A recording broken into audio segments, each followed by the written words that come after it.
B'Shem Hashem Naaseh v'Natzliach, Shiur Torah, Bruchim Habayim. We are back, Baruch Hashem, back to our series of the Jewish Hashkafa Series based on the teachings of the Chazon Ish, Sechel, Emunah and Bitachon.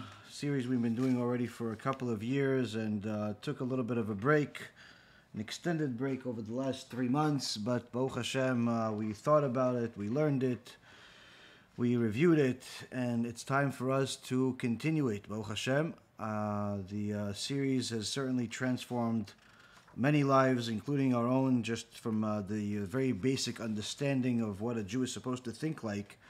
But quite frankly, as many of you have seen, this is the teachings that the Chazon Ish has been teaching us have been applicable to all of mankind, and anyone that's applied even part of the teachings to their lives has certainly seen positive changes. Tonight's shiur is going to be for the Refuah Shlema, for Rabbanit Levana Bat Sarah, Rav Ephraim ben Shulamit, Rabbanit Sarah Bat Anat, Avi Mori David ben Esriya, Imi Morati Doris Bat Jora, and all of Am Yisrael and all the righteous Noahides that continue to support our organization and watch our lectures and share them and donate and do all the wonderful things that they're doing, especially the volunteers that help us behind the scenes whenever possible. Just as a reminder to all of you, we still have, Baruch Hashem, our Kiruv store for anyone that wants to do outreach in their community, wants to get some of our books that are in Hebrew, or the USBs that have our teachings in English for free to give them out in your community here in the States or in Israel. You could just go to kiruvstore.org. That's KIRUVSTORE.org, and you can get yourself some of these things to distribute in your community. In Israel, we don't have many USBs, but we, Baruch Hashem, have plenty of books, and we just got a new book order, Baruch Hashem, that's, Baruch Hashem, is going to be English and Hebrew. We haven't put it on the site yet, because literally the shipment just arrived today, but BeEzrat Hashem, that's going to be available very soon, both in the States and in Israel. Aside from that, this, of course, is the end of the secular year, but for any of you that not only want to do a mitzvah of publicizing HaKadosh Baruch Hu's name and being part of the Chidush Hashem that our organization is doing on a daily basis, and also having the additional tax benefits, there's only a couple of weeks left to the year. I know that some of you wait until this time to make your donations. Please donate on our website, BeEzratHashem.org or BHTorah.org, to help us do a lot of the big things that we are doing and actually working on doing in this next year. We need quite a bit more than we ever got before, so any of you that have the feeling that something big could be happening and you want to be part of it, certainly this is the place. And I've seen quite a few times when people have taken BeEzrat Hashem, our organization, as their top priority in their life. They've seen major changes in their life and their financial status. But this is, again, not just people that are just donating one time and never again, people that really make it part of their life. And unfortunately, I've seen also the opposite, as I've told you guys several stories where people benefited after donating to the organization. A lot more money came in. Hashem brought them a lot more blessings, but then for whatever reason or another, they fell for the Yetzer Hara to convince them to do other things, and unfortunately the blessing went to other people. So this is not a threat, this is just simply a reality. You guys always ask me for real-life stories. This is a real-life story that unfortunately repeats itself from time to time.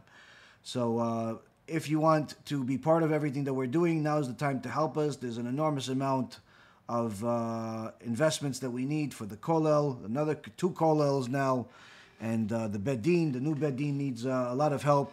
And of course, if we're going to be building a community here in the States, we're going to have to make that decision in these next several months because, the clock is ticking. And we're going to need quite a bit of help from you guys to do that. And BeEzrat Hashem, everyone becomes part of it. Last but not least, for all of you that not only enjoy the shiurim, but enjoy even more the live events where you come, you see, and you get the shiur, and also after that, you get to ask a few personal questions, get a blessing. We're going to be doing a live shiur in the next several weeks on January 10th. On January 10th, 2024, we're going to be doing a live shiur in South Florida. We haven't finalized the details on the venue because we don't know exactly how many people are going to be coming. Anyone that is planning on coming, you could send a RSVP as soon as possible so we can know what kind of venue to get. I don't want it to be too small or too big. Send it to events@bhtorah.org. Events@bhtorah.org. Let me know your name and how many people are coming with you. And it's going to be here in South Florida, BeEzrat Hashem, on January 10th. So with that being said, we're going to go back to our long overdue series of Jewish Hashkafa, and we are in the 5th chapter. We got to the 3rd section of the 5th chapter, but to give you guys a little bit of a reminder, tonight's shiur is going to be talking about an expansion of what we already started, which is the non-logical thinking versus the intellect, meaning the imagination, creativity versus the intellect, actual knowledge. And of course, the Chazon Ish has taught us that there's a constant debate between those that have a great imagination and creativity from our current generation and compare themselves to the great sages that actually had real wisdom of the Torah. Well, on one end, the generation is saying that, look, we kol hakavod to all of the great insights from the Torah and the things that you guys have done and all the things you've taught, but if you look at how the world has developed, especially in the last century, it looks like we have better lives. We have cars that drive by themselves, park by themselves. We have speed trains. You have planes that can take you from one end of the world to the other end of the world in less than a day. You obviously have a monetary system, for better or for worse, that makes anyone capable of doing transactions with any country he wants, with any merchant that he wants to do business with, and even more so, you could do it with a click of a button even. Without even actually ever going to the location like you had to in your time. So it looks like with all of these things have improved. The medical world seems like it's improved, where even though certainly people lived a much longer lifetime at the time of Noach and beforehand, still after that we see that most people lived relatively shorter lives in some cases, and it looks like, again, this is what it looks like to the imaginary people, to the people that use their imagination and don't have necessarily much Torah knowledge, needless to say historical knowledge, where they see, look, the medical world is more advanced, we can cure many more diseases. If you have a problem with your eyes, then you could simply get a LASIK surgery and you have better vision than 20/20 vision. If you have some cancer, a few treatments that destroy your entire body, and you're back to square one, or at least theoretically speaking. They even cure diseases the world has never heard of, or even invent ones like we had in the last few years. So many inventions that this generation takes pride in.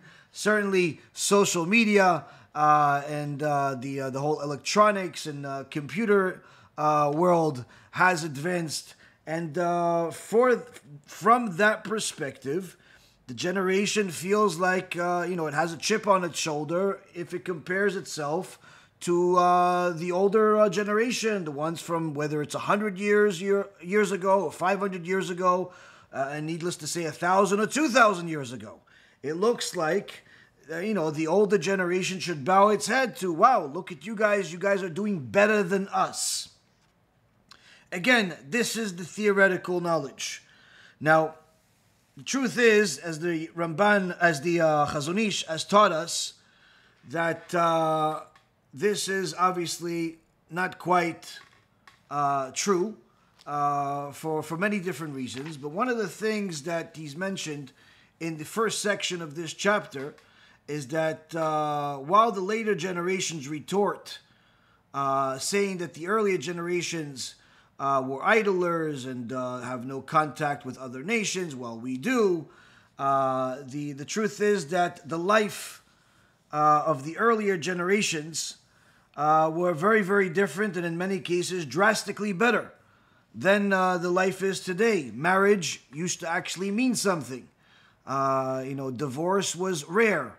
Modesty was standard among all nations. As far as clothing is concerned, as far as behavior, generally speaking, although immorality has always existed, it wasn't a standard like it is today.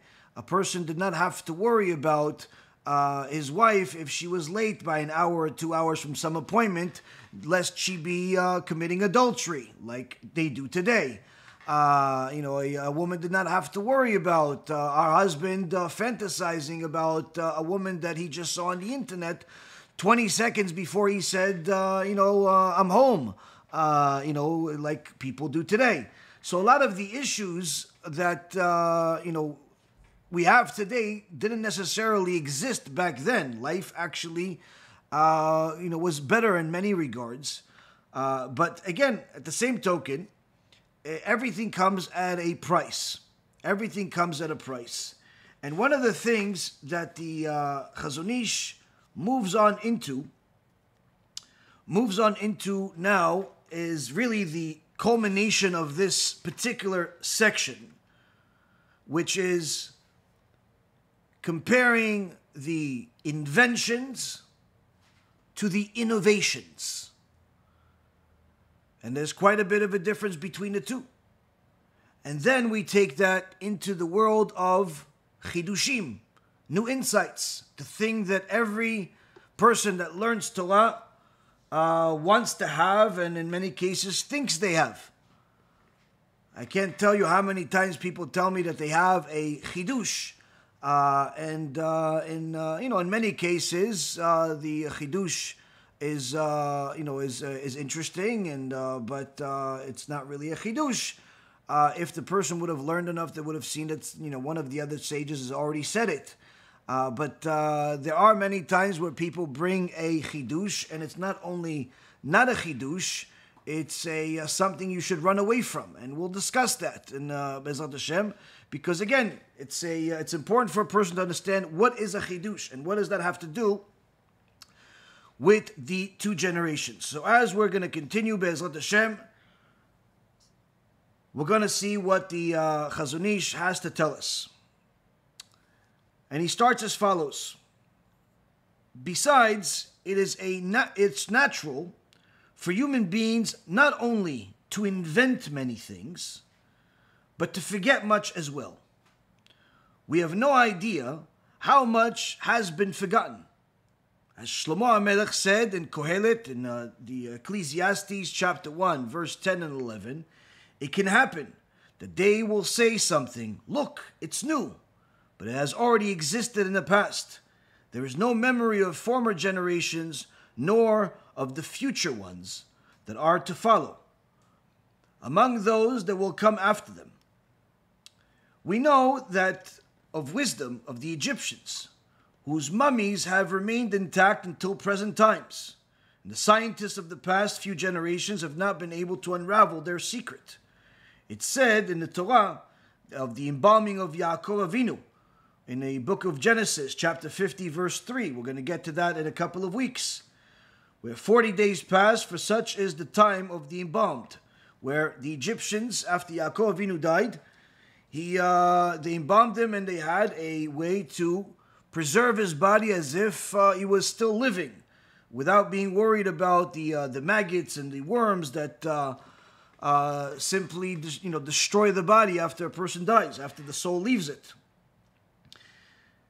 We see that this is not something that's available in the world today. We see from this that it was a lengthy process involving a complicated procedure and necessitating various chemical substances to be used in turn. And in Africa and in Rome, one also sees beautiful buildings, evidence of hidden treasures of wisdom and knowledge. See here, the Chazon Ish is in essence trying to build a platform here and a foundational knowledge to let us know that while the current generation is very proud of its innovations,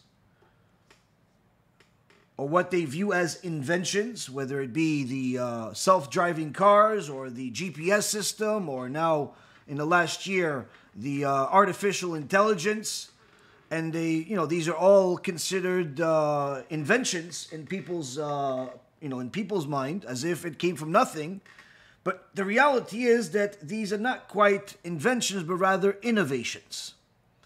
And in fact, before we go into the comparison of inventions versus innovations, the Chazon Ish is telling us that you're assuming that what we have today was not available in the past, and thereby also assuming that the past didn't have things that we don't have today.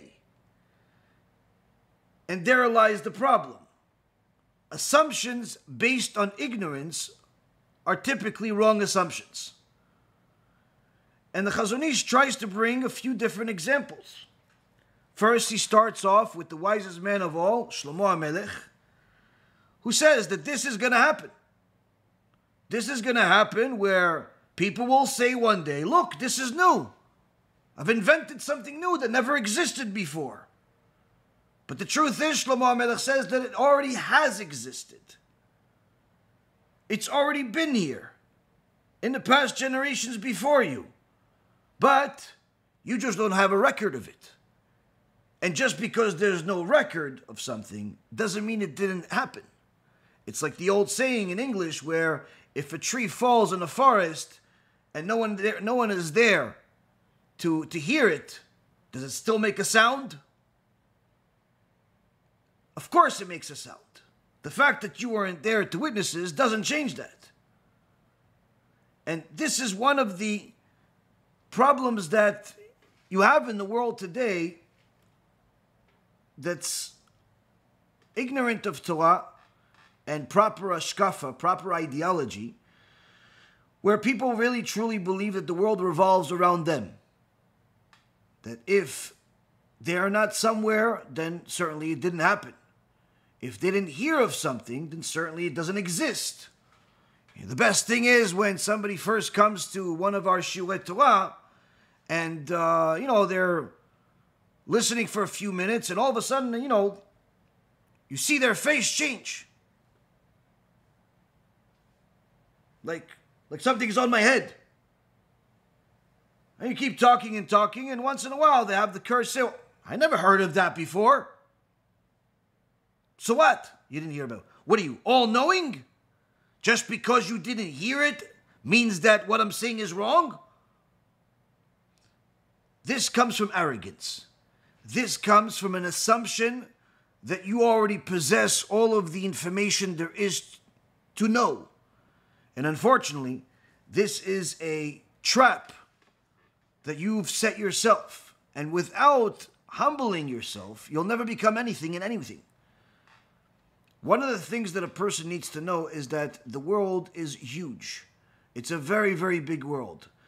The old saying, it's a small world, is just a figure of speech. It's not true. The world is huge. The opportunities are enormous.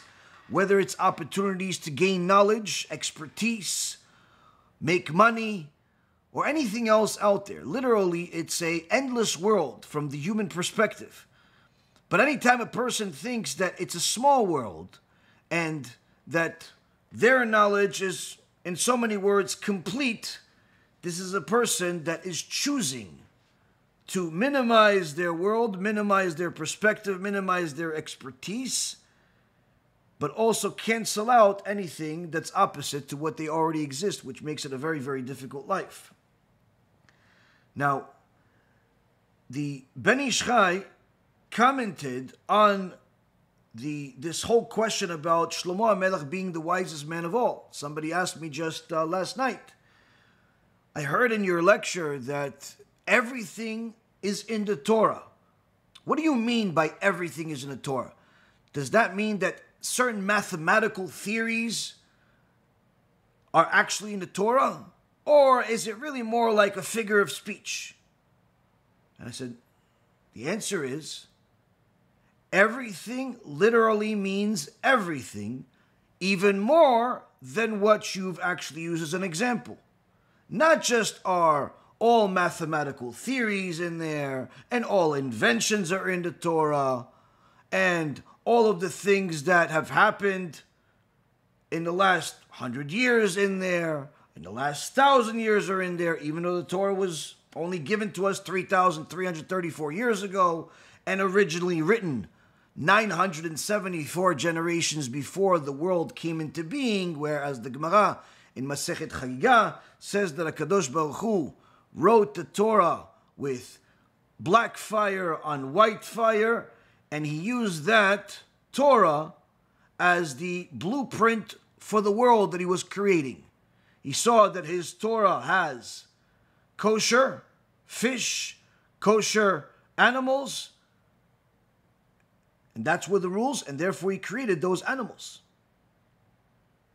Kosher laws required kosher animals. Kosher laws required non-kosher animals. His Torah had purity and impurity, tahor and tameh in Hebrew, and thereby he created the different ways to become impure and the fewer ways to become purified, especially at the time of the Bet HaMikdash, but also as it pertains to a woman that's married to a husband, that has to go through the menstrual cycle that is specifically within her body in order to allow her to become purified after the cycle is over, once she actually goes through the family purity process in Judaism, which is going into a mikveh after counting the appropriate amount of days. This is not only for the sake of fulfilling that particular law within Hashem's Torah, but also in order for his nation, his people, to have longevity in their marriage and excitement in their marriage as if they just got married today, each month. So all of these different things are in the Torah. Furthermore, there's all types of different laws. For example, like the obligation that the Jews have to fulfill the covenant of a Brit Milah, having a circumcision on the 8th day. And therefore, HaKadosh Baruch Hu created man that's born with a orla, a foreskin, that has to be cut off on the 8th day, as long as the baby is healthy. So the human form was structured in such a pattern that it is able to fulfill this Torah obligation. And all of the laws that HaKadosh Baruch Hu has in his Torah were looked at first before man was created, before the world was created, meaning that the Torah is the blueprint for the world, not the world uses the Torah as simply just an instruction set of how to live. It's even more so. It's the manual of how to create the world, as well as how to have the world fulfill its purpose. So this is not only everything that has existed, that needs to exist, but furthermore, everything that will ever exist is also in the Torah. As I told the young man, that even this conversation on text message, on WhatsApp, that you and I are having right now, is also in the Torah. Meaning, all of the instructions of how to create the world, all of the different details of what the world will look like, all of the different inventions, theories, ideas, and even all of the small details like this conversation or this shiur that we're having. All of that is in the Torah. You just need to know how to find it. And anyone that has searched and searched and searched enough and knows how to search has found endless amount of secrets that literally are impossible to believe until you see them or until you learn Torah and you realize that literally everything is in it. So the Ben Ish Chai, in his sefer called Imrei Binah, he asked a question about Shlomo HaMelech, King Solomon. If if he was the wisest man of all time, he got a special gift from God, as we see in the Torah, where he, in his 13th birthday, God, in essence, told him, what gift do you want, my son, and I'll give it to you. Do you want wealth? Do you want power? And Shlomo HaMelech says, no, I want wisdom, so I can judge your nation properly. And because he chose that, God was so happy with his decision, this young man's decision. He said, I'm not only going to give you the wisdom that you requested, but I'm going to give you wisdom unlike any other man that lives. A divine wisdom. A wisdom that's unlike anybody else. The Gemara says in multiple places that it's only challenged by the wisdom of Moshe Rabbeinu, Avraham Avinu, and of course, the Creator. But everyone else, even Yosef HaTzadik, that's mentioned in our Torah in the last couple of weeks that we've been learning about him, where the night before he met with Pharaoh,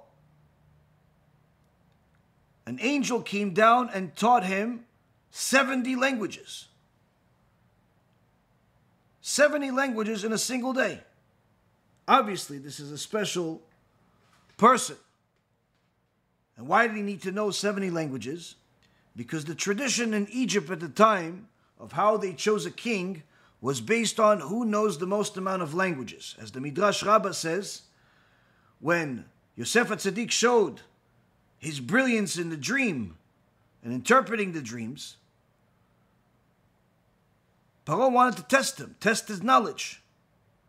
So he spoke to him in a certain language, and if Yosef understood the language, he would respond to him in the same language. And if he responded in the same language correctly, he would go up a step. There were 70 steps. Pharaoh himself was very wise. So he spoke a second language. Yosef responded in a second language. Thereby took a second step. Pharaoh spoke a third language. Yosef responded, taking a third step. And it continued 4, 5, 6, 7, 10, 20, 30, 40, 50, 60. And he got all the way to 69. 69 languages that Pharaoh spoke to Yosef, and Yosef responded. And then Pharaoh was finished. He didn't know any more languages. But Yosef did. And he spoke one more language, which was the holy language of Hebrew, which Pharaoh did not speak. And he was able to go up a 70th step. And Pharaoh knew that if the Egyptians found this out, they would make Yosef the king, the Pharaoh. And he made him swear not to say this to anybody. And Yosef agreed, and he became the viceroy. This would be very valuable later on, when the time comes when the family of Yosef HaTzadik join Yosef, live there, and after 17 years of being there, Yaakov Avinu leaves this world, and it's time for Yosef to bury his father as he requested in Ma'arat HaMachpelah, but Pharaoh does not want Yosef to leave. And thereby Yosef uses this swear, this deal that they made 17 years prior, or actually more than that, almost 40 years prior, saying, listen, if you don't want me to go, that's not a problem. The only problem is that my father made me swear that I'm going to bury him in this cave of Machpelah. And I don't have a problem. I can break that swear if that's what Pharaoh wants. But that means I have to break all of my swears, all of my vows. And of course, Pharaoh knew what that meant, and therefore he told him, go and take the chariots and take everything with you and come back soon. So even this wisdom that Yosef had was inferior in comparison to Shlomo HaMelech. Not to minimize it, as obviously I just explained, but the point is that this is to show the breadth of knowledge that Shlomo HaMelech had is beyond human comprehension, and a person can get a tidbit of how much wisdom he had by looking at the Targum Sheni, which is the beginning of Megillat Esther, commentary on Megillat Esther in the beginning when they talk about before the story of Esther and Mordechai start, when they talk about the whole Achashverosh and Persia, and the background story is that Achashverosh wanted to take the throne of Shlomo HaMelech, Kiseh Shlomo. And no one was able to do it because of how this throne was built in such a fashion. It was connected. It was one throne connected to 70. It was literally a huge, huge thing, not just in size, but also the mechanisms. So much so that he decided to make the throne also the place that he's going to settle, which was Shushan, and that's why they chose Shushan. Even though Shushan was not the capital, it became the capital. Why? Because that's where this throne was. What's so special about the throne? The Targum Sheni talks about Kiseh Shlomo, the throne of Shlomo, of all the different technology that it had, technology that, in fact, is beyond the capability of today. As I've mentioned to you guys before, where it had different animals in its every step, but these animals weren't just statues, they moved. They also were able to hear speech and determine whether the person said the right words in order to allow him to go up a step. There was a flying golden dove. All types of extraordinary things, as I've mentioned in previous lectures. And this wisdom was the part of the wisdom of Shlomo. He made this chair, made this throne. So the Ben Ish Chai, in his Sefer Imrei Binah, in the book Imrei Binah, he asks this question: did Shlomo HaMelech know how to build trains and all other modern technology that we have at the time of the Ben Ish Chai? Or did he not know? If he knew, why didn't he have trains during his day? Why didn't he have Tesla cars? Why didn't he have cell phones? Why didn't he have computers and the World Wide Web? If he didn't know, then how do you call him the wisest man of all? So the Ben Ish Chai says he knew, and he used much of the things that we don't think he had, but he also knew enough to not mass produce things and make it widely available like the capitalistic system that we have today, because he knew that the outcome of many of these things was more negative than positive. And from that, we go back to what the Chazon Ish says, where he says that Shlomo HaMelech clearly stated that while people think that there's going to be something new, they don't realize that it actually has existed. And the only problem is that there's no record of it, or you don't have knowledge of it. But that doesn't mean it didn't exist. And some of the proofs that the Chazon Ish brings, that there was actually superior knowledge in previous generations, is that we look at clearly the Torah itself. It says, look at the wisdom of the Egyptians. They were able to preserve a body and mummify it, which is not something that we're capable of doing today. This was not witchcraft. This was made with chemicals. Now, you have labs all over the world, but nobody can do it. No one can mummify anything. They can try, but if they were able to succeed, they would have already done it many, many times over. We see that this existed. We also see that there are other things that the Torah mentions. all of these extraordinary buildings.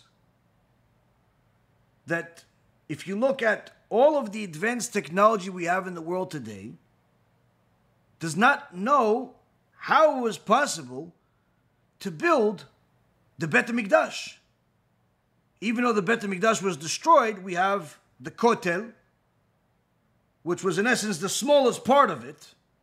But yet the Kotel, anyone that wants to go there can go there freely, can go even to the caves under the Kotel, and see enormous stones that no crane in the world can lift. But yet these stones are all over the Kotel. How did they get them there? These were not stones that were there and they happened to build the whole Bet HaMikdash around them.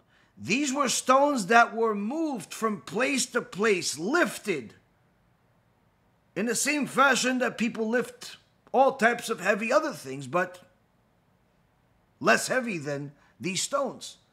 How did they lift these enormous stones? Stones that are 40 feet long, weighing tens of tons. Something that people that have seen it and that are familiar with the field of construction and archaeology and all of these different things that are in physics, they say, we have no idea how they built this. We have no idea how they put this stone here. The cave, one of the caves, are freestanding stones. There's no cement, but they're held together with perfect pressure. How do they do this? And you could say, yeah, no, but they could do something similar to that, not in the same fashion. The different things that we've been able to see that are still around are superior to all of the technologies available today. And again, remember, people are saying there wasn't technology. They didn't have cranes back then like we have today. Didn't have the computer systems like we have today. Didn't have all of the stuff that we have today. But yet, they were able to do things that are beyond the capabilities of today. Same thing goes with the different structures in Egypt that the Jewish people built. The pyramids, the Sphinx, all of these extraordinary structures.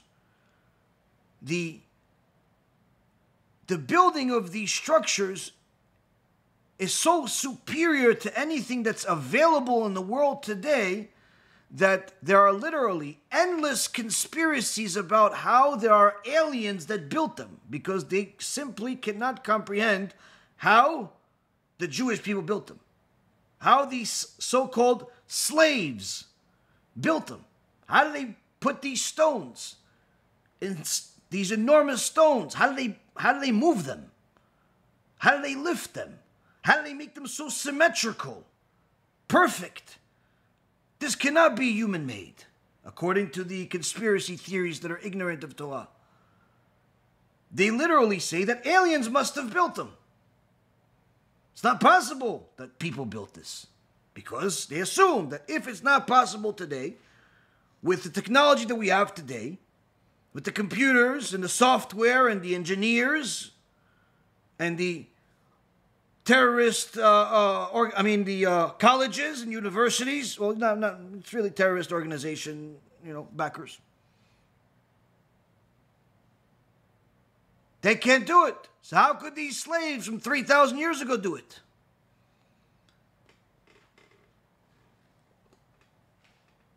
And we see more things in different parts of the world. Construction sites, monuments, different buildings, treasures, statues, all types of things that even if you got 1 million people together, like they do in China, they still would not be able to build it.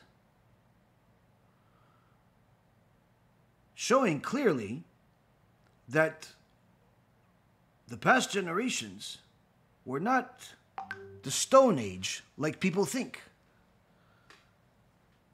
They were not the Stone Age like people think. In fact, it's quite the opposite. There are certain technologies and certain abilities that the past generations have that are superior to the ones that we have today. Anyone that saw my film, Torah, Science, an ancient wisdom, sees that there are actually certain things that are superior to what we have today in the medical world as well.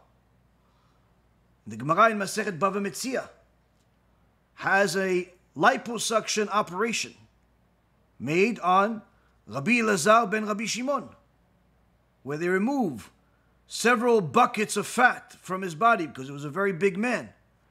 He did it for spiritual reasons, which the Gemara elaborates on, to see if his flesh is eaten by maggots and worms and the flies go there, or he has sanctified his body so much that he could leave it out there in the sun and nothing would happen to it, which was actually what happened. But the operation is mentioned and clarified, even to the small details, like what kind of table they used, which was granite, tools.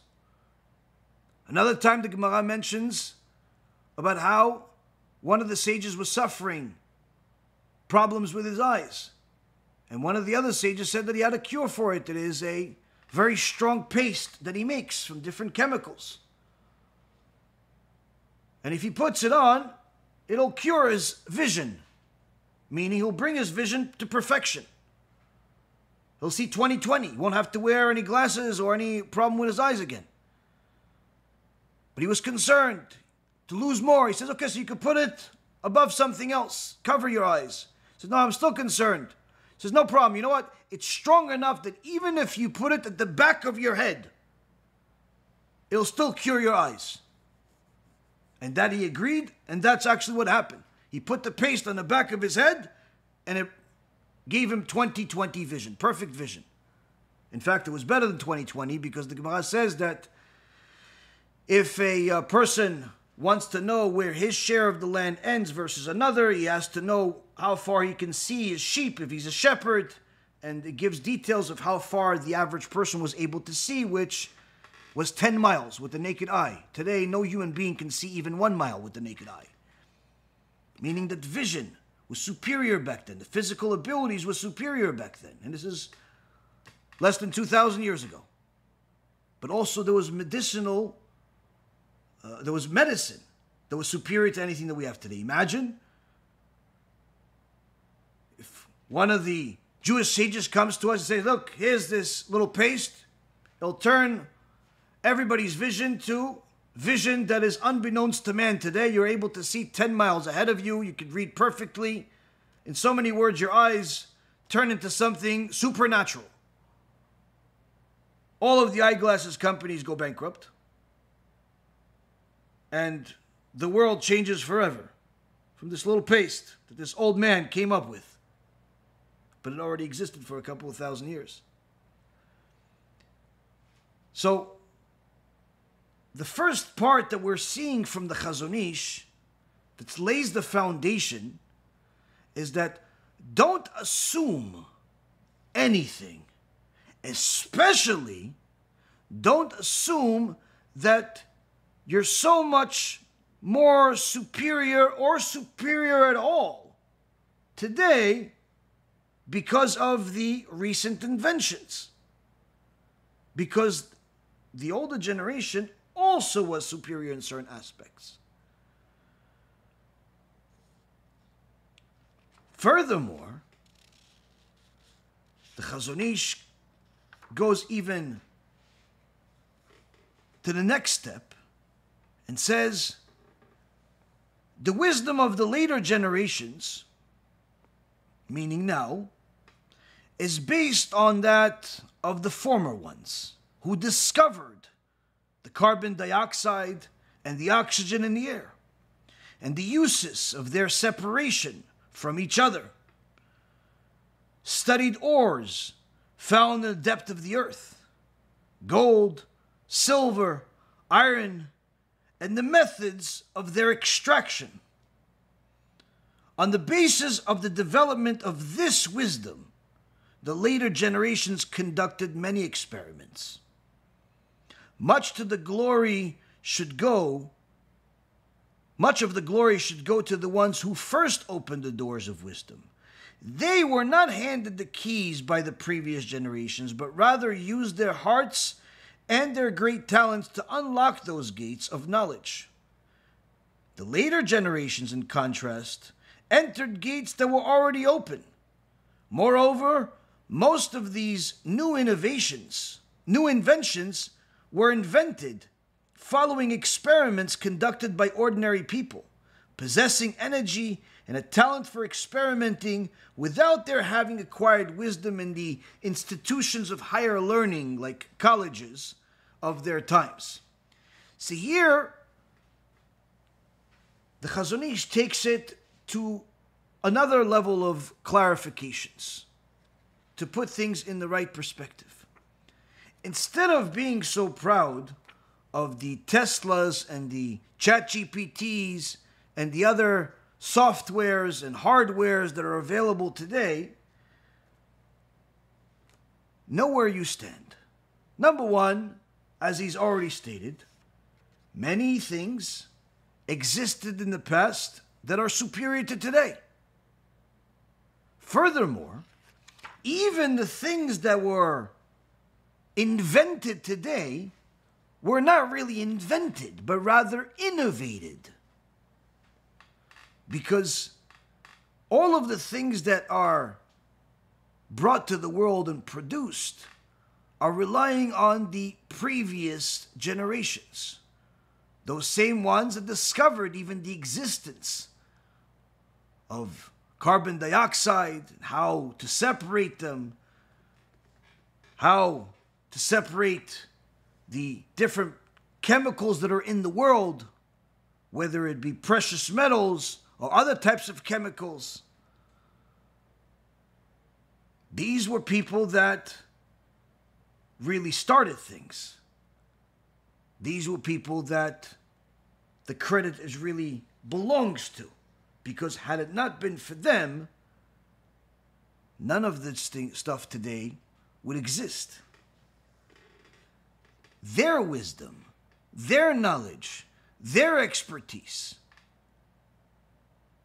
is something that a person should really give credit to, even though you're benefiting from the technology of today and not necessarily from the things of yesterday. But a person needs to acknowledge the fact that today would not exist without yesterday. So some of the examples that a person looks at as far as what this generation takes pride in is communication, the ease of communication, the extent of communication, of how expansive it is, whether it be social media, phones, text messaging, videos, all of these different things.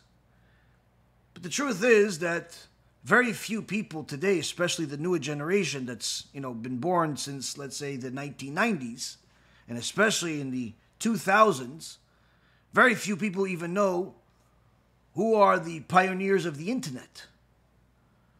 People like Bob Kahn and Vince Cerf that were on a government project and together created the TCP/IP protocols of the internet. After that, there was Tim Berners, who created the World Wide Web, and Mark Andreessen, who's an extraordinary investor today in technology, but was a inventor in the late 1980s, 1990s, launching the first browser, internet browser, called Mosaic. These pioneers are the reason why you have things like ChatGPT, and Google, Twitter, or X it's called now, and Facebook, TikTok. None of these things would exist without this technology coming to the world over the last several decades, all of which began with a government project in the United States in order to try to create a system that would allow them to communicate if there was a nuclear war.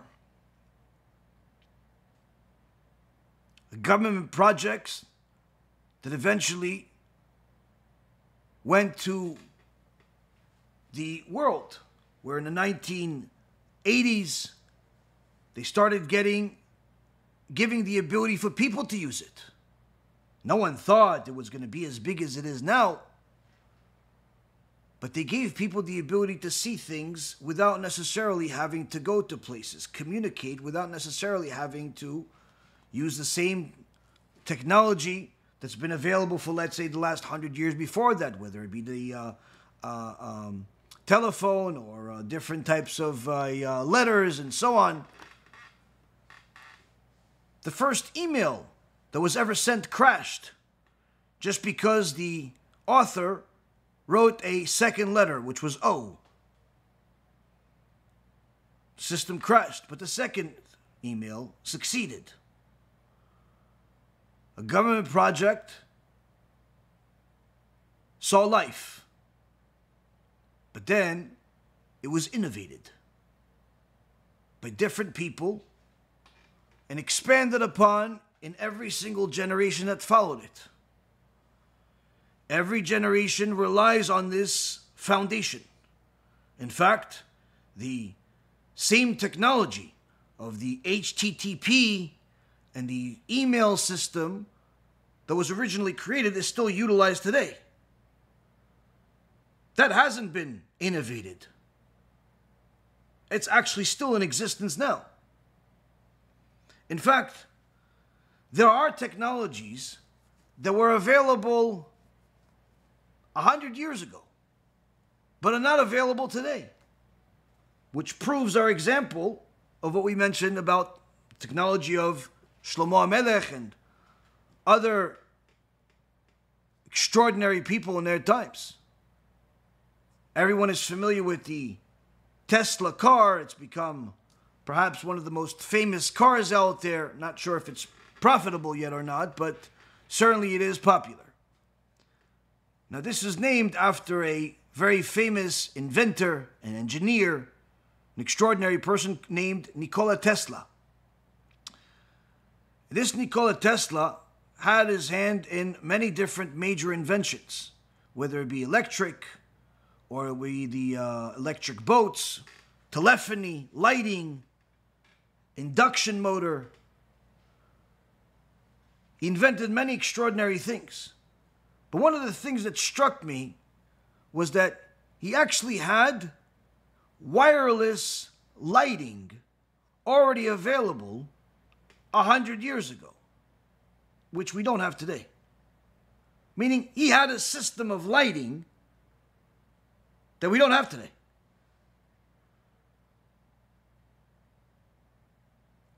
So when a person sees that something like that, they can now understand a little bit more, and then perhaps the doubt or skepticism they had about what I said that was available a few thousand years ago becomes more of a reality and easier to accept, because wait a minute, if someone had technology that was superior than what we have today 100 years ago, it was just never marketed, it was never popularized, it was never developed and innovated further, at least not yet. And that was just 100 years ago. Now, things start to make sense. The things that we see today are things that the current generation chose from the past to innovate upon. The LLM models or the ChatGPT, these are things that have been available for some time. In fact, I actually know of one of my new friends that's part of our Kehila in Eretz Yisrael. He actually had artificial intelligence that he's utilizing now to have this into a camera system and different types of sensors in order to supervise the sofrim, Torah that are writing Torah scrolls or mezuzahs or a tefillin, and to make sure that they're following all of the detailed laws, because anytime there's a mistake made, not just in the writing itself, but even in the behavior. If somebody has a phone ringing, or he's listening to music, or anything like that that's not allowed, while you're writing a Torah scroll, or a tefillin, or something like that, the system reacts, and he has to leave the room. He's warned, he has to leave the room, there's a supervision. This is all done through artificial intelligence that was already available something like 7 or 8 years ago, well before ChatGPT even was something in the news.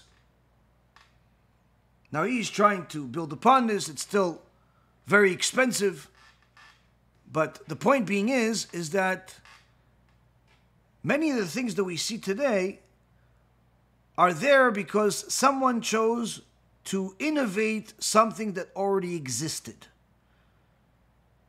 And after innovating it enough times, finding somebody that's able to market it and bring it to market in order to produce it in large numbers and make money out of it. This doesn't mean that everything we have today is the best that's available. It just means that this is, out of all the choices that are available, this is what was marketed the best. There's certainly things that are out there that are superior than what we have right now. They simply haven't been marketed yet. I know that there's one guy that was one of the original, I think, 6 or 7 employees of Apple that recently came out with a product that he's trying to innovate the whole communications world of how, not needing a phone anymore and having a little gadget that you could simply, it projects information and it does a lot of the different things that phones do and much more. Whether this ends up being popular or not and succeeding or not remains to be seen. But the point is that this is technology that is certainly new to the world now, but it has existed and it's relying on things that preceded it. And the one that's preceding it is relying on something that's preceding it. Furthermore, we see that even all of this is also mentioned in our Holy Torah. In the book of Genesis, in chapter 4, when it talks about the family of Cain, the Torah tells us about some of the things that the family of Cain will forever be known for. And in fact, we still benefit from. In chapter 4, verse number 20, talks about how Lamech, who had 2 wives, one of which was a woman named Ada. And this Ada had a son named Jabal.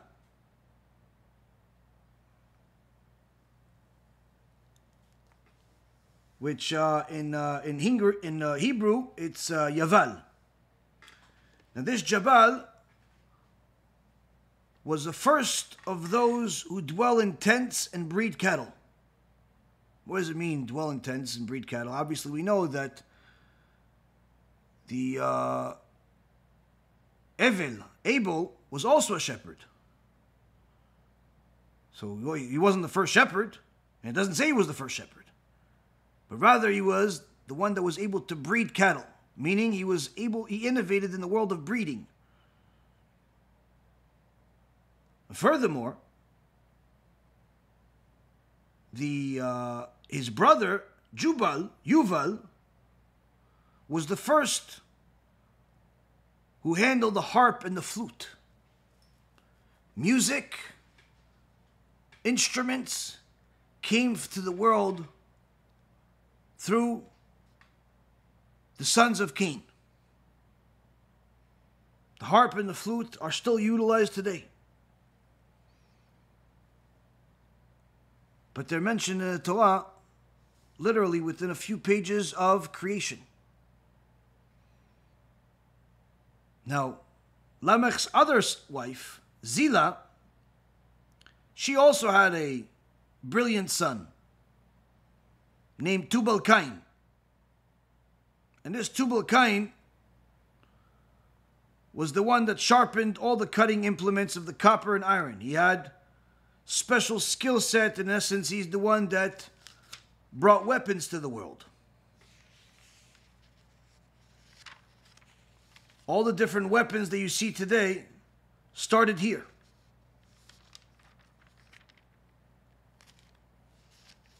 Later on, we see from the sons of Esav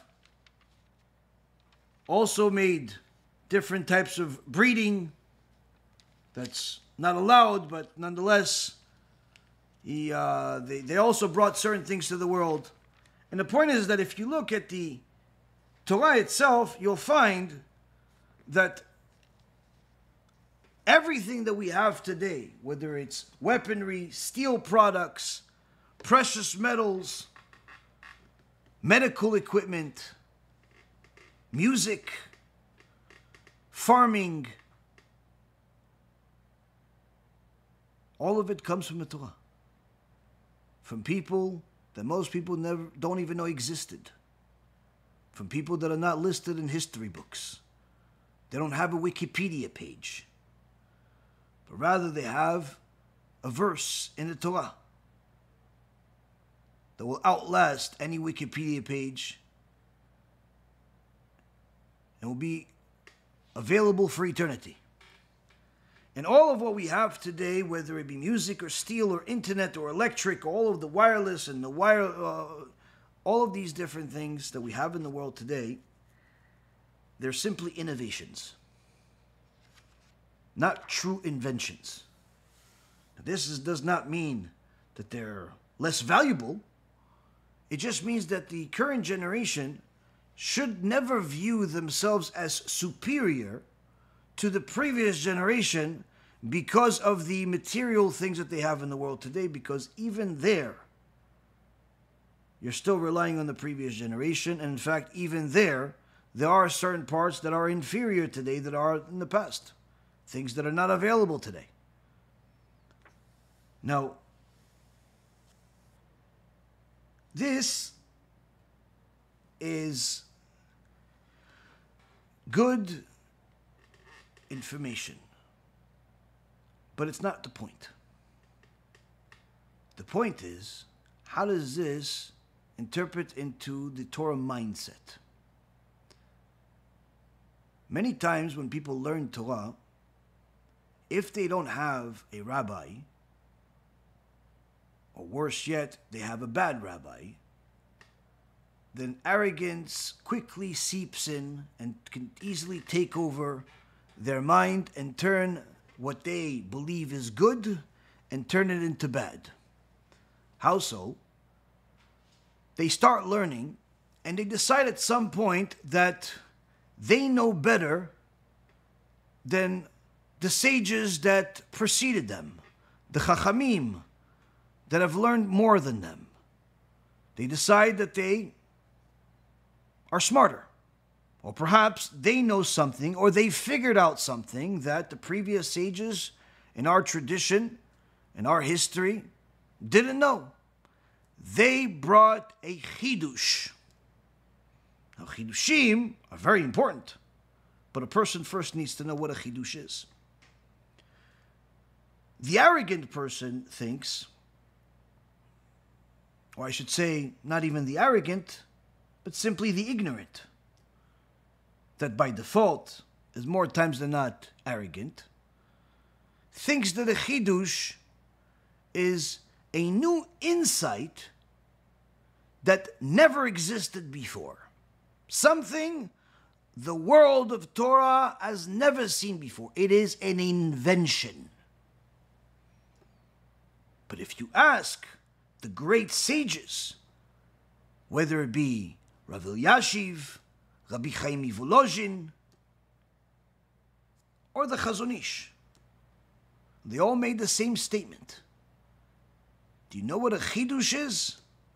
A Chidush is an understanding of what the sages said. That's a Chidush. Well, what do you mean? How is it a Chidush? How is it a new insight if it already exists? Simple.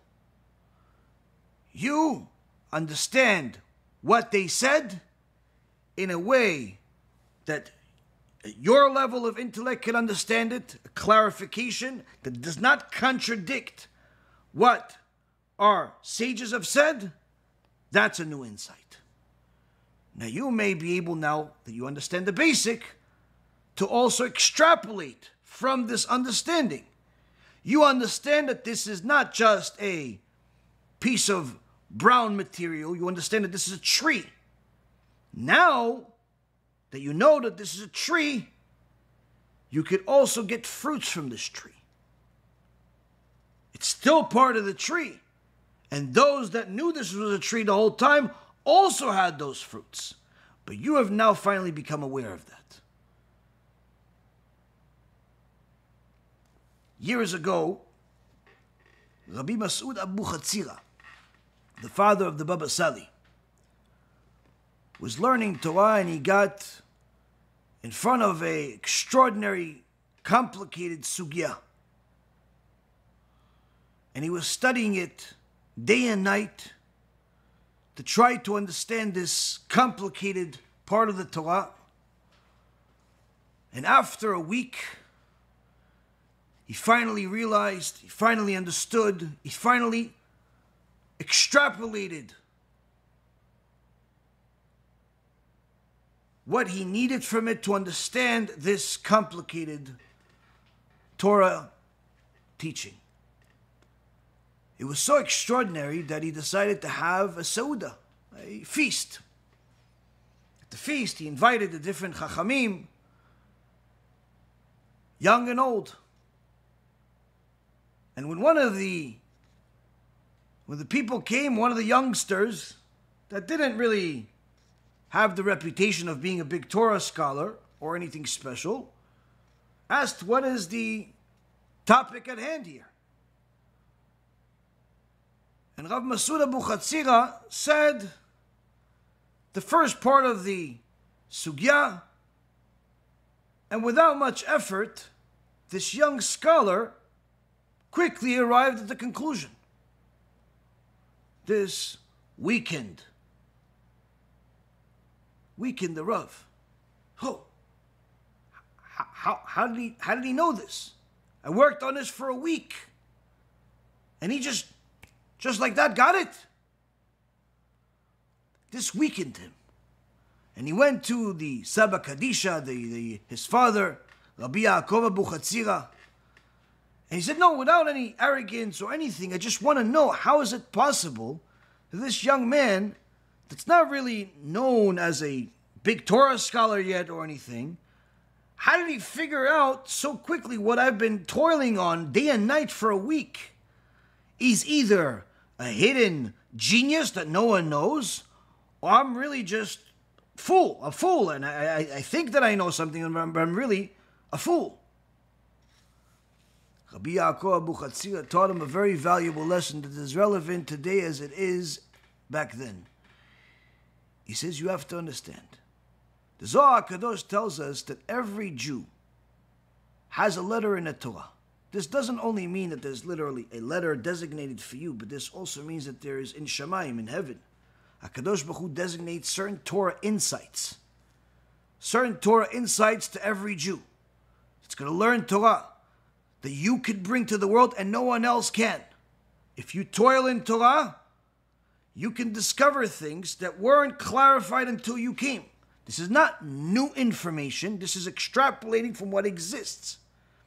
But only you can do it in the way that you can do it. And in order to do that, you have to toil and toil in order to remove these insights, these Chidushim, from the klipa. The klipa has them hostages. Now, once you actually toil enough and break your back enough for HaKadosh Baruch Hu to give you this insight, now that you've freed it and you've brought it to the world, it's now available for all.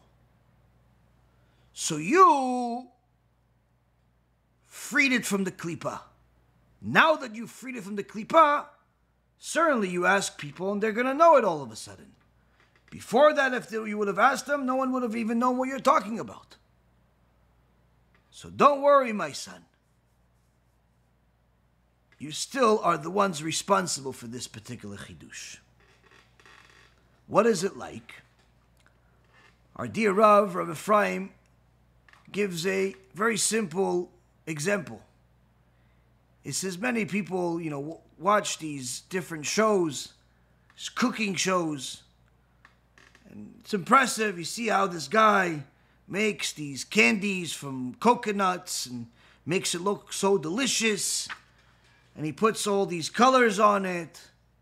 But the truth is, this guy wouldn't be able to do anything if someone didn't decide one day, you know what? That tree, 20, 30, 40 feet in the air, those big balls over there, I'm going to go climb that tree and get that coconut. And after he climbs that tree and he finds a way to climb it without breaking his back, he gets that coconut, but in reality, the first time you see this coconut, it's like stone. Even worse than stone. Harder than stone. You have to figure out a way to break it without ruining it. And one of the things I learned from someone that took some coconuts from trees that we had is that you can't just decide to break it wherever way you want. You can't just take a hammer and just smash it.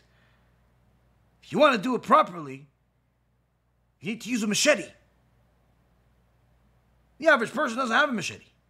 And even if you do you even know how to use the machete? I can tell you that if I use the machete, I don't think the coconut's going to have a problem. My arms are going to have a problem. Whatever's left of them. But the point is that this guy has to figure out to take out the coconut, bring the coconut down, find the tools that are most appropriate to open up this coconut and still leave the coconut inside. And then once you have this coconut and it's peeled and it's served and it's available for your taking, surely this other guy can take a few ingredients, put them on these little pieces of coconuts that he designs in a nice little cute way, and say, oh, here you go, the candy. Don't worry, my son. You're still responsible for this chidush. Had you not taken down the coconut and figured out a way to open up this coconut without destroying the coconut, this guy that's on TV that's making little candies from that coconut, he wouldn't even have the idea. He wouldn't have the idea to even make something out of these coconuts because he wouldn't know whether they exist or not. The same concept is when it comes to Torah insights, Chidushim. If it wasn't for the previous sages that brought down certain things, none of the insights that we have today would even exist. Now, furthermore, a person must know that this is not just a recommendation, a suggestion, an idea.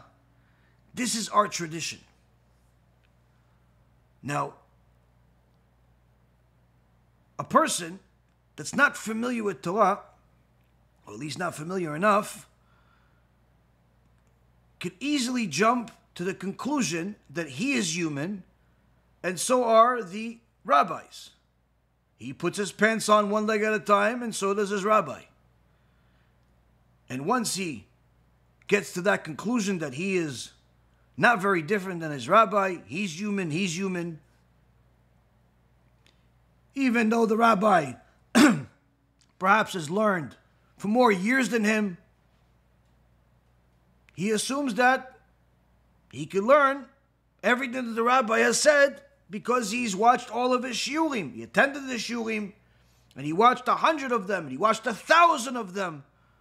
And if he watched 1,000 of his shiurim, surely he knows whatever the rabbi knows, because that's what he taught. And if he arrives at that conclusion, he can quickly get to the point of saying, wait, if I already, in just a short period of time, acquired so much Torah knowledge that I watched 2, 3, 4, 6 hours, 10 hours a day of shiurim from the rabbi. What took him 10 years to make, I learned in a matter of 6 months. I'm ahead of the rabbi. He took him 10 years to do it. I already learned everything he said in 6 months. So, wherever I am, I'm probably at the same level or ahead of the rabbi. And even if I'm behind, I'm not far behind. Because again, look at how fast I learned what he taught in 10 years. And once he arrives at that conclusion, he's only a stone throw away from starting to do the same thing with some of the sources that the rabbi brings in the shurim. He says, oh, you know that Rabbi Ovadia said such and such. And Rav Elyashiv says such and such. And the Rambam says such and such. And the person says, you know what, I'm going to open up the Rambam, I'm going to open up the Rav Ovadia, I'm going to open up the different books, and I'm going to read it. And wait, hold on a second. I understand what they're saying. And they are also people just like me that put on their pants one leg at a time, that have to use the bathroom, that have to eat, that have to drink. So if I'm able to read a few of their pages in just 10 minutes, 20 minutes, a half hour, this book took the Rav 20 years to write. If I already read 10% of it in just one day, I'm not far behind this Rav. I may even be ahead. And if they arrive at that conclusion, very quickly, they're going to arrive at a similar conclusion of the sages, even in the Gemara. And say, if I could read what this Rav has to say in the Gemara here, and only takes me 8 minutes to complete a daf Gemara, certainly this Rav taught this, and this is his wisdom, and this is what he says, and I understand it. So, why can't I disagree with it? Why can't I just do what his colleagues are doing? Look, Abaya said this, and Rava disagrees. Resh Lakish says this, and Rabbi Yochanan disagrees. Rabbi Shimon says this, and Rabbi Yehuda disagrees. Rabbi Yehuda Nasi says this, and Rabbi Meir disagrees. So what's the difference if one of them says something, and I disagree? I don't agree that this is the truth. I don't think that you have the same wealth of information available to me in the year 2024 back then, 2,000 years ago. And there lies the road to Gehenom as a person lays it out for themselves by simply assuming to their own manipulated calculations that was already flawed and wrong from the first one, being his rabbi, that has quickly advanced from one to another, where he decides that he can look at the Gemara and understand the Gemara the way he understands it, and thereby paskin halacha from his understanding, bring a chidush from his understanding, conclude what the law is from his understanding. And that's how, Rabotai, heretics are born. Halacha cannot be paskin based on your understanding of the Gemara. In fact, almost everything cannot depend on your understanding when it comes to the Torah. It all requires the understanding of the sages that preceded you. those that have toiled for much longer than you, those that have sacrificed much more than you, and guess what? Those that are much more brilliant than you can ever be, even if you continued in the same pace as what you think you're doing now. Now, this is not just applicable to you. This is applicable even to geniuses that preceded you. One of the examples is the Rogatchover Gaon. The Rogatchover Gaon, I mentioned several stories about him in the past. He was a genius unlike any other in his generation. Some even say that he was a Nazir, where he would not get a haircut. They asked him once why. He said it hurts. He was a very unique person. He would speak in sources. And if you weren't learned enough, you simply would not be able to understand what he's talking about. This is the same way that he wrote, where he, in his great, extraordinary genius, did something that wasn't acceptable among the sages, which is that he would paskin an halacha based on the Gemara and the Rambam. And that's all he would use. And therefore, Rabbi Yosef, alav shalom, in YESHIVA, in the issue of how to paskin halacha, when they talk about it, Ovadia says that as great and as an extraordinary Gaon, genius, as the Rogatchover Gaon was, the sages concluded that you cannot rely on him to know what the halacha is. Why? Wasn't that he didn't know what he's talking about, chas v'shalom. He was a genius. Wasn't that he was always wrong. Absolutely not. But rather because his system of paskining halacha went against the tradition of how we paskin halacha, which is that it cannot just simply depend on your understanding of the Gemara and the Rambam, but rather you have to go through different poskim, different sages, and see how they understood the Gemara. Not just how you understand the Gemara, how they understood the Rambam. Not just how you understood the Rambam. How other Rishonim paskind at the time of the Rambam, before and after him. And not just the Rambam. Meaning that you can't just conclude things that way. We have to go through a systematic analysis of the different sages that discuss this topic. And not just rely on 2 points of knowledge. Even though it's the source of knowledge, it's truth, it's emet, it's kodesh kodeshim, still the tradition is that we have to analyze. Anyone that's a posek, anyone that wants to know the truth, anyone that wants to analyze something, cannot just look at these 2 points and conclude this is the ultimate truth, everything else is null and void. No, you have to look at what other sages have said. Even if you conclude still what the Rambam said, you still have to analyze the others and understand why the Rambam is what he says, and that's the conclusion of truth and not something else. Or why the Rambam is not what we paskin today and why we paskin like someone else. Either way, there has to be a systematic, the methodology. This is one of the things that truly showed the brilliance of Rav Ovadia Yosef when the Chachamim saw his Yabia Omel.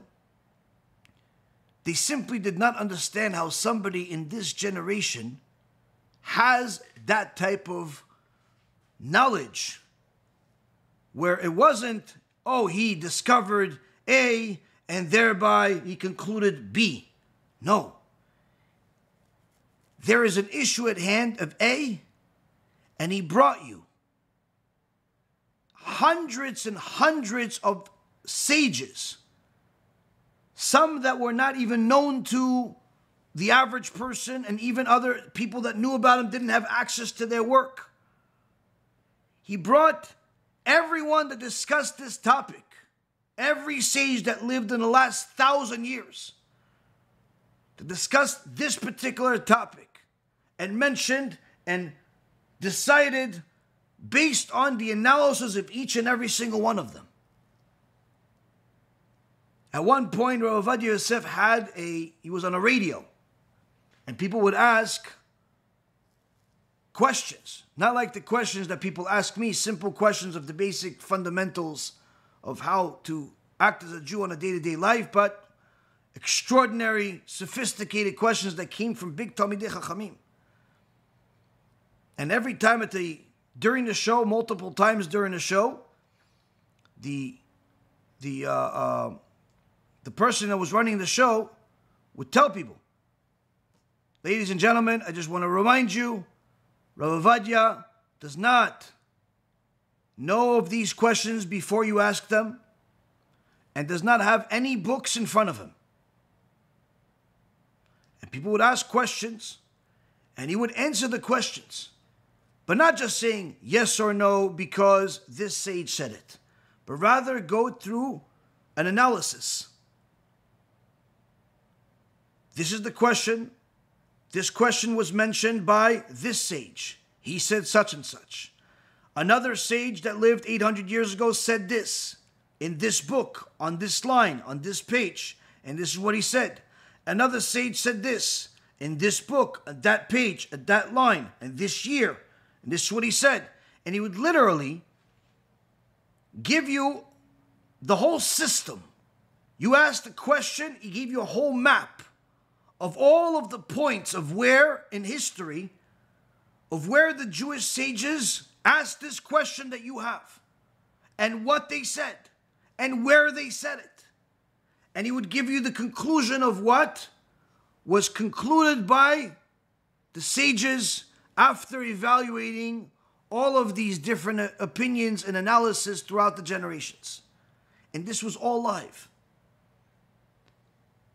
Literally, one answer that somebody would ask could easily have 100 or more sources with clarifications, with word for word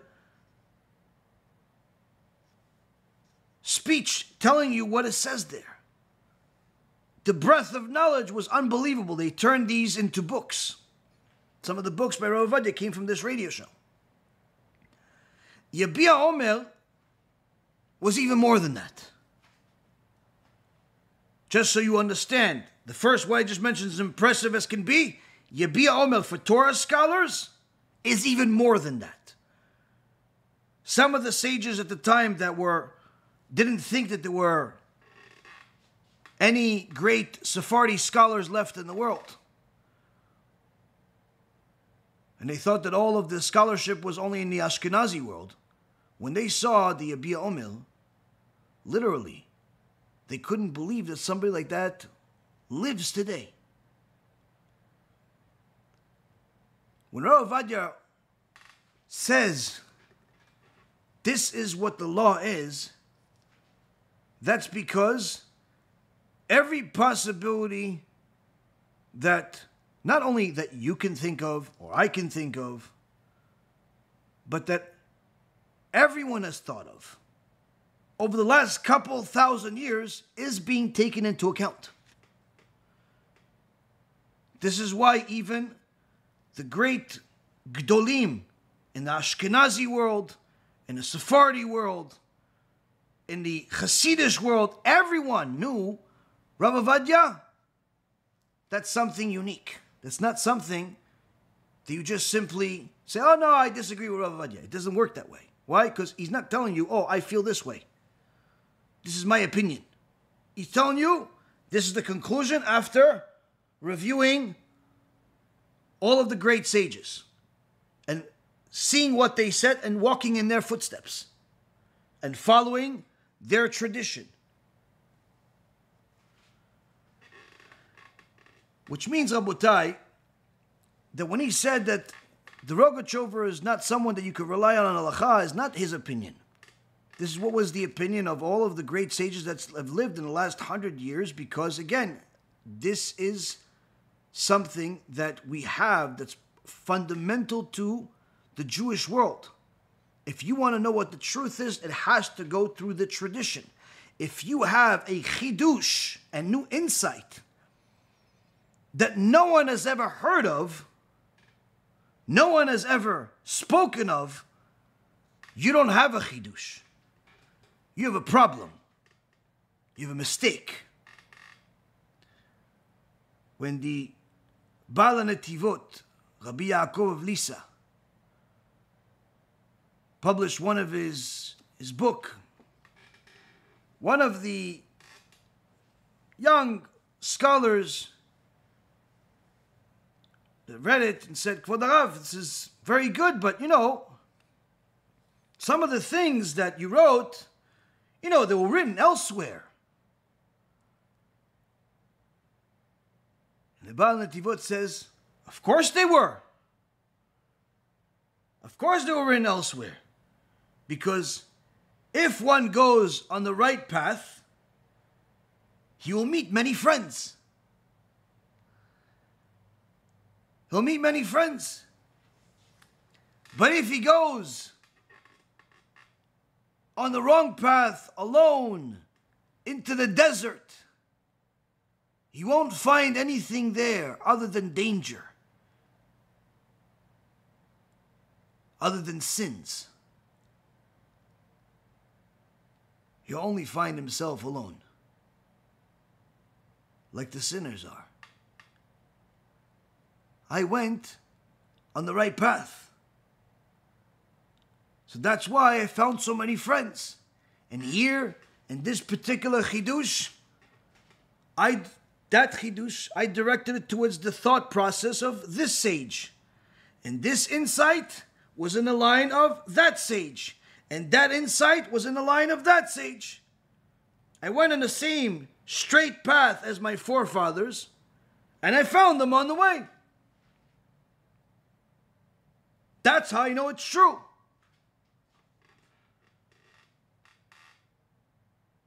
When a person thinks that they're supposed to innovate and bring something new to the world, to bring a new Torah, something that's never been discovered before, never spoken about before, this is the road to heresy.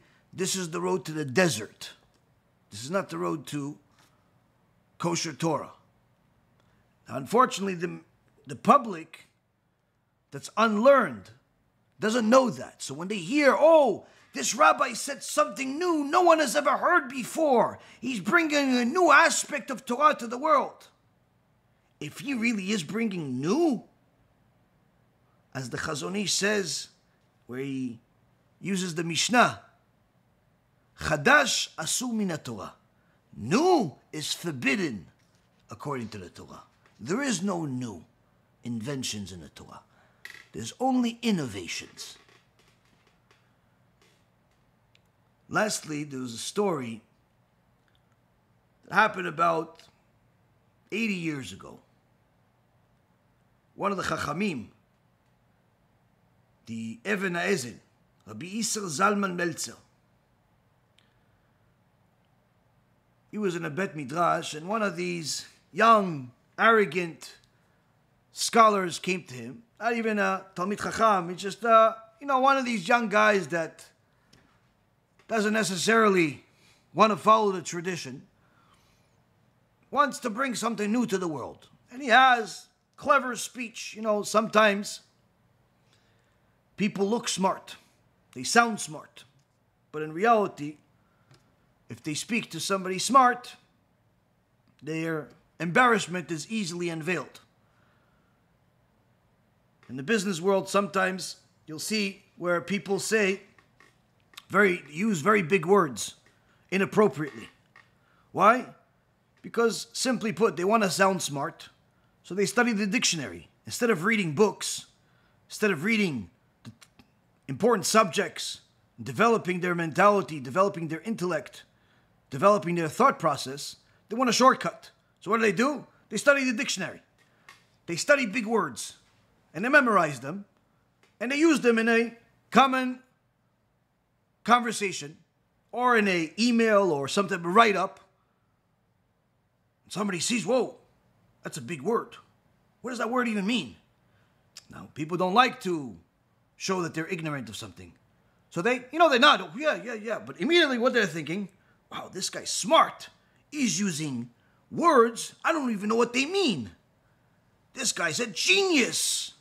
Or, worse yet, another tactic of con men is that what they do is they learn a little bit about many different things. Now, they don't actually know any one particular subject completely.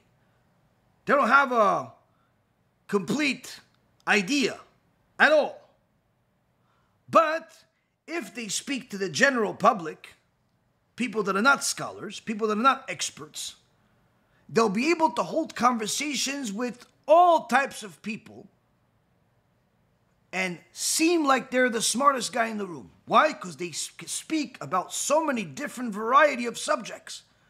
They're speaking to the guy that's a technology, in the technology field. Oh yeah, you know about AI and about this eye and that eye, and people are overhearing it. And then over there, look at the construction. Oh, you're building the structure? What, is that the one that's on the in Midtown over there? Oh yeah, there's another structure around there. I think that the archaeology of today, in comparison to the 1970s, I think some things have changed.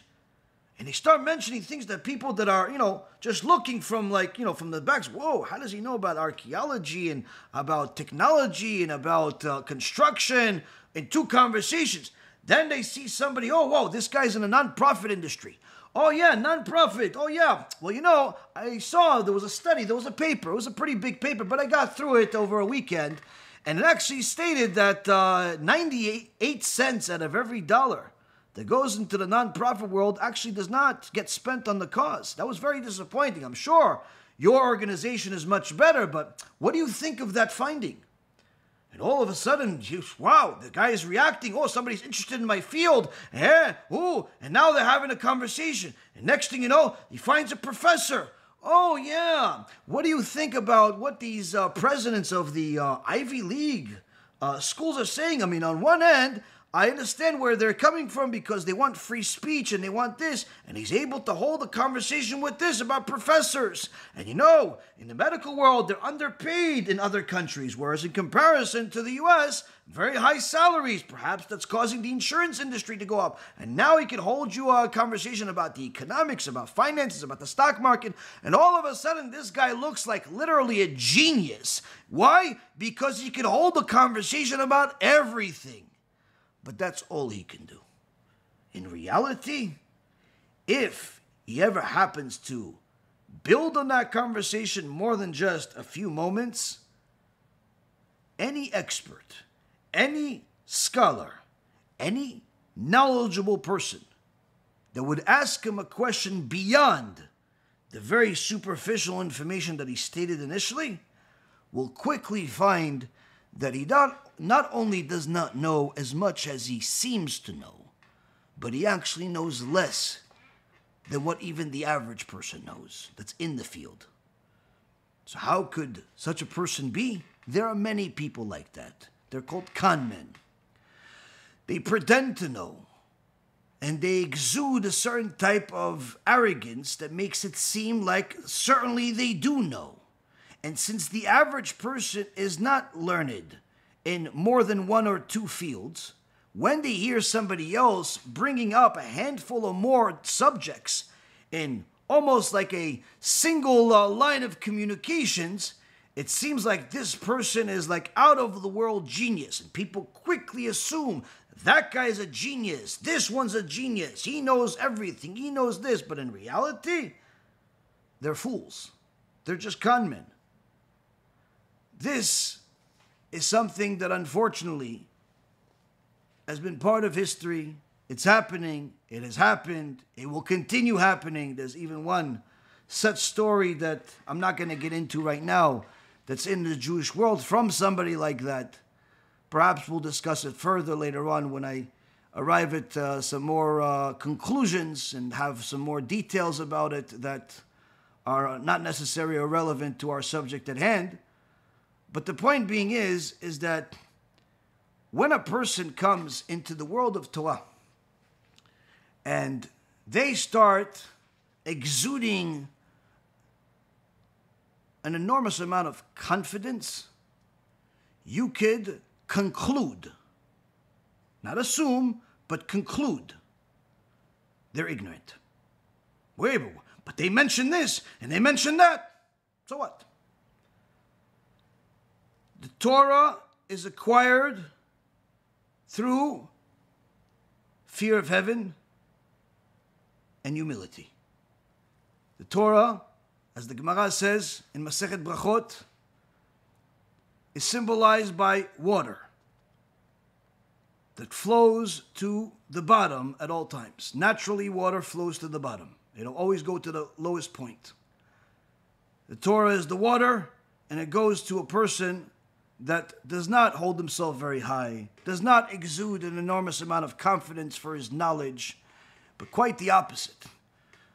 The more knowledgeable somebody is, the more of a scholar they are, the more humble you will see in their personality, in their behavior. This does not mean that they allow the world to walk over them. This does not mean that they walk around like they're some loser that you could just simply spit on them. No. When it comes to knowledge, the more Torah they actually have, the more they realize that they're missing a lot more. People that are overly confident about their knowledge usually do not possess much, but they want the world to think they do. So when this young person came to the Even Ezel, Even Ezel, and said, I have a Chidush. And this Chidush really is something that changes the world of Torah. The Rav has to hear it. And he brings him this Chidush. And the Rav listens patiently until he arrives at the conclusion. And the Rav says to him, you know, your Chidush, when we think about the Rashba of what he said, it brings what he said to question. And we look at the Ktsot HaChoshen and what he said, it brings what he said to question. And in regards to the other part of the Chidush, when we look at the Machaneh Ephraim and what he said, you bring a different question. So yours just puts all of them to rest and silences them all. This young man is smiling from ear to ear. Shh, I fixed the world of Torah is in his mind. And he walks away happily. The chip on his shoulder has turned into a brick. As soon as he left, the Talmidim of the Even Ezel asked him, Kvod Rav, why didn't you rebuke him? You know, what he was saying was complete nonsense. And Rabbi Yisrael Zalman Mentzer says, I did. Talmidim said, no, you didn't rebuke him. You complimented him. He came here smiling. He thought, because I was rebuking him. What do you mean? Oh, you want to know how? He told me his Chidush.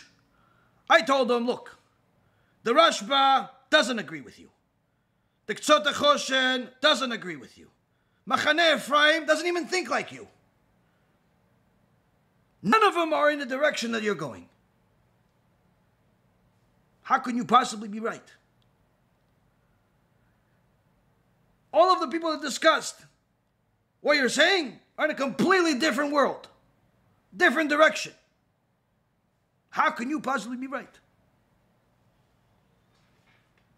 Perhaps he has such ga'ava, such arrogance, that he understood what I said as if he is right over these great sages. but that's something I can't fix because that's a gava that creates stupidity. It turns a person into a fool. Even if you tell him the answer, he simply doesn't have the tools to understand it because he thinks he's right already before you even stated a response. Anyone that can think that they're greater than the sages that preceded them clearly does not have the tools to learn even the basics of today. Now, it's important for a person to know that the most enjoyable part of learning Torah in the beginning is that everything is new. Everything is new. Everything is amazing. Everything is delicious. But as you continue going, you're going to run into the same ideas again. And perhaps the second time you run into that idea, you'll have a new idea created from it. Sometimes even have a new idea the first time you encounter it. And you're going to have an idea about what you read in the parasha, an understanding of what you read in the parasha. Say, oh, maybe he did this because of that. Now, if you have that and it makes sense to you, ooh, that's delicious. You come up with something that's not clearly there, that's a lot of fun. But before you get ahead of yourself, make sure you don't assume that what you thought is the truth just because you thought it or just because it makes sense. You have to see what the sages said. You have to look at Rashi. You have to look at the Ramban. You have to look at the Maharal, the Maharsha.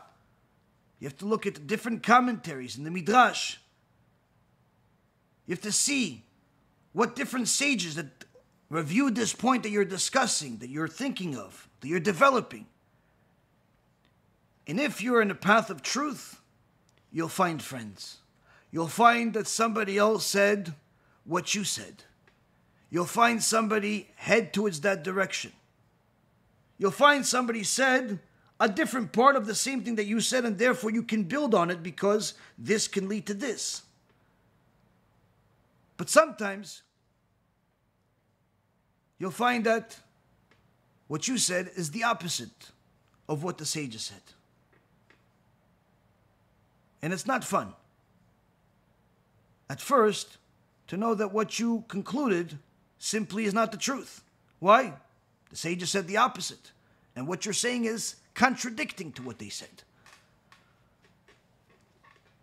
The reality is, even though it's much more fun to find a chidush, know that going through the mistakes and admitting them is also supposed to be fun. Because that allows you to develop a mindset of how to know and how to decipher between truth and lies without holding too much weight of where it comes from, whether it comes from you or it comes from somebody else. In fact, it's going to teach you how it's critical for you to find friends in our tradition, in our masoret, in all of your learning, because when you're on the right road, you'll find friends. If you haven't found friends, it's either because you haven't looked hard enough, or at all, or you're in a desert. It's best not to be in a desert. But this is part of learning Torah. Now, there are certain things that are understandings that are extraordinary enough at face value, and there's no need to innovate. There are some things that you just have the urge to innovate. You have the urge to want to extrapolate more from it. All of it is good, but it's important to know that it cannot be an invention. It has to follow the same tradition, even if you are a genius, even if you are, at least in your mind, the Rogatchover Gaon, which doesn't exist in this generation. But the point is that a person that claims that he knows so much and he's read so much, you could already assume he's a liar. But he just knows how to hold the conversation and take advantage of people's ignorance. BeEzrat HaShem, this very basic, fundamental teachings of the Chazon Ish will allow us to desire to cleave to our tradition and our Masoret and our sages, to understand that it's okay, even if it's not new, because we could still benefit from innovations. We could benefit from the innovations of the material world. We could benefit from the innovations of the spiritual world, as long as their foundation is the truth. Thank you very much for learning with me.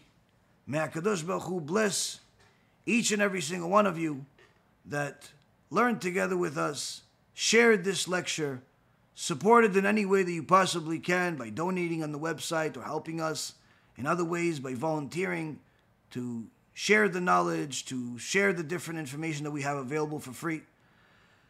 And most importantly, those of you that take this Torah to heart and apply it to your life, the best of your ability, because that is the greatest gift, not only for us, but for yourself. Lastly, anyone that wants to show up to the event that we're going to hold in the next several weeks here in South Florida, please RSVP to events at bhtorah.org so we know how many people to expect, and then we're going to let you guys know about the location. May Hashem bless you. BeEzrat HaShem, we'll learn again later this week. It's not going to be a shiur on Tuesday, but we'll have one on Wednesday. But BeEzrat HaShem, I have a surprise for you guys. BeEzrat HaShem, hopefully for Tuesday night, that will keep you busy and inspired, and BeEzrat HaShem, motivated to do more and more to serve HaKadosh Baruch Hu. B'cha v'atzlacha to everyone. We'll talk soon.